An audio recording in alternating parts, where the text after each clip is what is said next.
Hello दोस्तों, नमस्कार। मैं नरेश मुर्वे से आप सभी का अपने एनआरके कोचिंग क्लासेज में स्वागत करता हूं। मैं आज आपके लिए प्रश्नावली 1.3 का चौथा क्वेश्चन एक शानदार तरीकों से लाया हूं। और आप लोग को अगर इस क्वेश्चन को पढ़ना है तो हमारे क्वेश्चन पढ़ने के लिए उस क्वेश्चन को पढ़ने के लिए आपको हमारे क्लास में लगातार बने रहिएगा। और उसके पहले हमारे चैनल को सब्सक्राइब कीजिएगा। और इसी साथ हम बिना देरी किए अपने क्लास को स्टार्ट करने जा रहे हैं, तो आप लोग बने रहिएगा। देखिए दोस्तों, क्या है इसमें चौथा क्वेश्चन, फोर्थ वाला क्वेश्चन जो है वो क्या दिया है। देखो, इसमें आपको एक फंक्शन दिया है। क्या दिया है? एक फंक्शन दिया है। ठीक है, फंक्शन दिया हुआ है। उसके बाद फंक्शन में क्या दिया है? 4x+3। फिर उसके बाद 6x-4। ये आपको फंक्शन दिया है और कह रहा है कि x इज not equal to 0, oh sorry, 2/3। और उसके बाद आपको f ऑफ f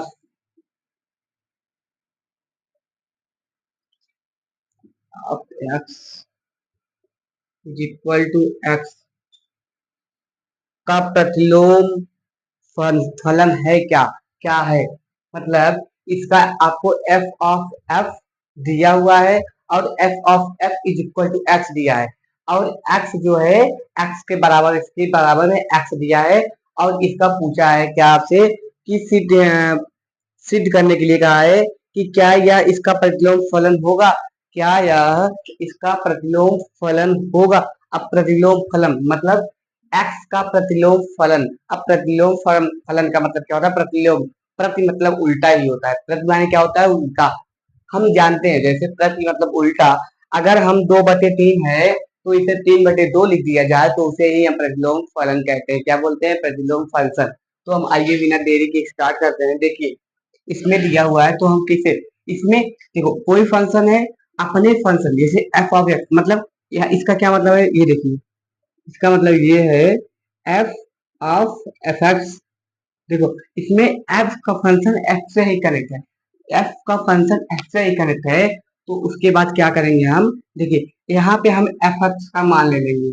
क्या लेंगे? एफ एक्स का मान लेंगे। अब देखिए, एफ एक्स का मान किस प्रकार लेंगे? यहाँ पे हम एफ ले लेंगे। ठीक है, उसके बाद एफ एक्स का मान क्या दिया हुआ है हमको? 4x+3। 4x+3। उसके बाद 6x-4। ये हमको दिया हुआ है। तो हमने पुटअप किया एफ ऑफ एक्स के स्थान पर, तो इसको पुटअप किए। देखो, जब यहाँ पर एक्स था तो यहाँ पे 4x हुआ। यहाँ पे जब एक्स था तो 4x हुआ। मतलब एक्स के जगह पे इतना ये सभी हो रहे हैं। तो जहां जहां पे इसमें एक्स है, इसका मान अगर हम सॉल्व करना है तो उसके जगह पे 4x के ये इतना पूरा वैल्यू पुटअप करना होगा। ठीक है, एक्स के जगह पे ही इतना वैल्यू आया हुआ है।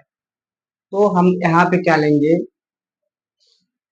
देखिए, इसको क्या लेंगे? इसको हटा दीजिए अब, क्योंकि हम इसी के स्थान पे पुटअप कर रहे हैं। तो ये 4 मल्टीप्लाई, क्योंकि आप एक्स से मल्टीप्लाई कर रहा है, उसके बाद क्या होगा?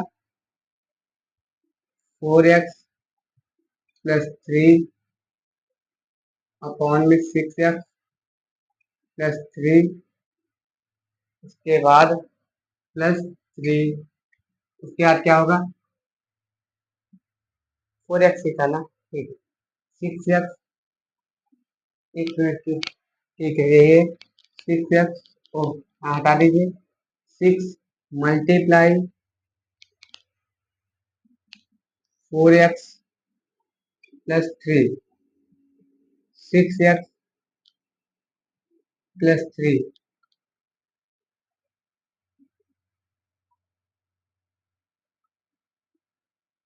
-4, यहाँ पे भी था -4। आप लोग छोटी छोटी बातों का ध्यान रखिएगा। उसके बाद यहाँ पे -4। अब इसको हम किस सॉल्व करेंगे, क्या करेंगे हम इसको सॉल्व करेंगे। आइए देखते हैं किस प्रकार से सॉल्व करते हैं। देखिए यहाँ पे है, पहले इसका मल्टीप्लाई हम अंदर अंदर करा देंगे। क्या करा देंगे, अंदर अंदर मल्टीप्लाई। 4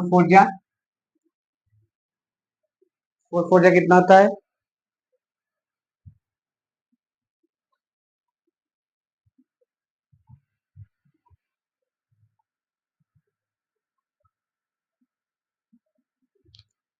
देखिए 4 4 कितना हुआ 16।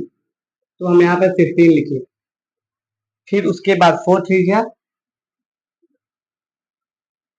12, और यहाँ पे x था तो 16x लेंगे।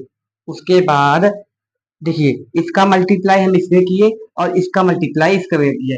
इसका क्या हम लेंगे, जो इसका लस आएगा इसके बटे में क्या अपॉन में क्या आएगा, 6x-3। आप समझ लीजिए इसका मल्टीप्लाई तिरछे तिरछे, इसका मल्टीप्लाई इसमें हो रहा है, इसका मल्टीप्लाई इसमें हो रहा है। आप लोग यही समझिए। अब देखिए मैंने 1 का मल्टीप्लाई इसमें किया तो कितना, ओ सॉरी, पहले इसका मल्टीप्लाई इसमें किए, फिर अब 1 का मल्टीप्लाई इसमें करेंगे तो वही सेम आएगा। अब 6x-4 का मल्टीप्लाई 3 में करेंगे तो क्या आएगा, 6 3 18 +18 x। फिर उसके बाद 6, फिर इसके बाद ये वाला इसमें करेगा -12, इतना हुआ।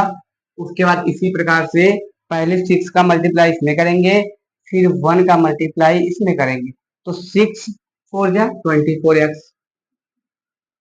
उसके बाद 6 3 18। उसके बाद क्या होगा, इसको हम कॉमन लेंगे, इसका हर जो हो जाएगा 6 -4। अब देखिए 6x का मल्टीप्लाई इसमें करेंगे कितना आएगा, 6x का मल्टीप्लाई करेंगे कितना आएगा, -24x। -4 का मल्टीप्लाई तो यहाँ पे +4। ठीक है, यहाँ तक समझ गए। अब देखिए इस 16x को 18x में से ऐड कर देंगे तो कितना आएगा, आप जोड़िए 18×6 = 24, 18 एंड 6 24, 24 एंड 10 34, 34x। फिर उसके बाद 12 - 12 खत्म हो गया वो।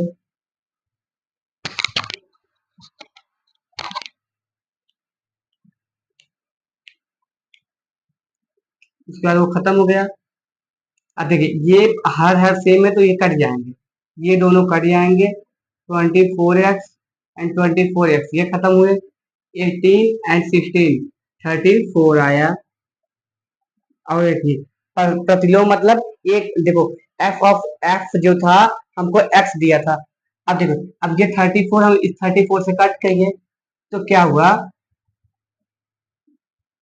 एक्स जो है एक्स के इक्वल आया। इसमें जो है एक्स जो था एक्स के इक्वल आया। क्वेश्चन मैंने गलत लिख दिया था। देखिए दोस्तों ये हमारा फॉक एक्स है इज इक्वल टू एक्स के मान पे आ गया, क्योंकि मैंने एफ ऑफ एफ लेकर के ही इसको सॉल्व किया और मेरा यहाँ एक्स आ गया। आपको यह क्वेश्चन कहा था कि सिद्ध कीजिए कि फॉक ऑफ एक्स जो है इज इक्वल टू एक्स के इक्वल है। तो मैंने इसे सॉल्व किया तो हमारा ये वैल्यू यहाँ पे एक्स आ गया। लेकिन मैंने थोड़ा गलती से बोल दिया था कि प्रतिलोम फलन सिद्ध करना है, नहीं, प्रतिलोम फलन इसका क्या होगा इसका वो आपसे पूछा है। तो आपको प्रतिलोम फलन आप इसका क्या बताएंगे। अब जैसे आइए हम देखते हैं क्या हो सकता है इसका प्रतिलोम फलन। आइए 2 मिनट में देखते हैं उसको भी। देखिए अब जैसे हमारे पास एफ ऑफ एक्स है तो इस एफ ऑफ एक्स को हम वाई से ट्रीट करते हैं, जैसा कि आपको पहले ही बताया था। अब देखिए अब यहाँ पे वाई आ गया और यहाँ पे 4x + 3/6x - 4। यहाँ तक हमारा आया। ठीक है, हमको यहाँ एक प्रतिलोम फलन निकालना है, इसका मतलब इनवर्स फलन निकालना है, इनवर्स इसे बोलते हैं। तो इनवर्स इसका क्या होगा, देखो एफ ऑफ एक्स जो है, एफ ऑफ एक्स जो है वह अपना स्वयं का इनवर्स होगा, उसके पास स्वयं का इनवर्स होगा। और इससे हम यहाँ पे एफ ऑफ एक्स जो है यहाँ पे वाई ले लिए, उसके बाद आपको बता दें यहाँ पे वाई हो गया। अब देखिए वाई, यहाँ पे हमें वाई को अकेला करना है, क्या करना है, वाई को अकेला करना, ओ सॉरी वाई तो अकेला है, एक्स को अकेला करना है। तो आइए करते हैं, चेक करते हैं कैसा होगा। देखिए 6x है और यहाँ पे -4, इसका मल्टीप्लाई इधर हम कर देंगे, तो यहाँ पे क्या हो जाएगा 6x Y -4y is equal to 4x +3। अब देखिए एक्स वाला टर्म एक तरफ कर लीजिए, यहाँ पे एक्स है तो एक्स इधर कर लीजिए, तो यहाँ पे इधर हम एक लेकर जाएंगे 4y प्लस हो जाएगा, एंड यहाँ पे 3 है, एंड इसको 4x इधर ले जाएंगे तो 6xy, उसके बाद -4x। देखिए इसको तो हम ऐसे ही लिखेंगे सेम 4y-3। अब देखिए इसमें कॉमन क्या है, इसमें कॉमन x है, x कॉमन ले लीजिए, तो यहाँ पे 6x-4 इतना आया, और इसको हम, यह कितना था y है, ये y है दोस्तों।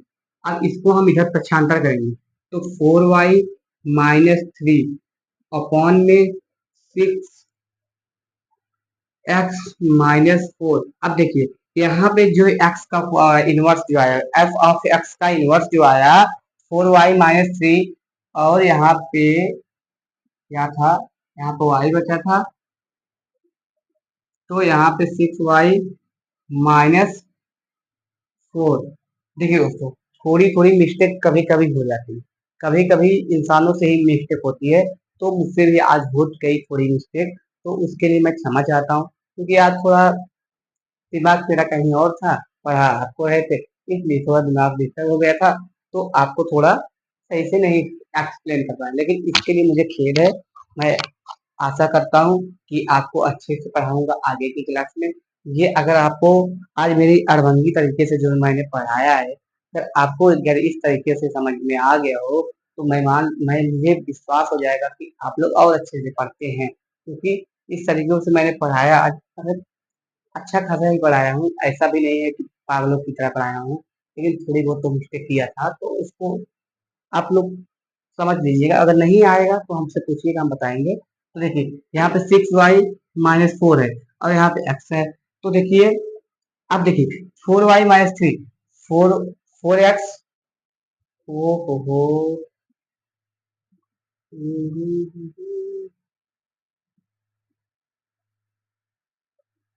अच्छा दोस्तों ये बताइए, यहाँ पे मैंने इसको प्रशांतर किया था, यहाँ पे ये तो 3 था, तो ये +3 ही रहेगा, ये तो +3 ही रहेगा भैया।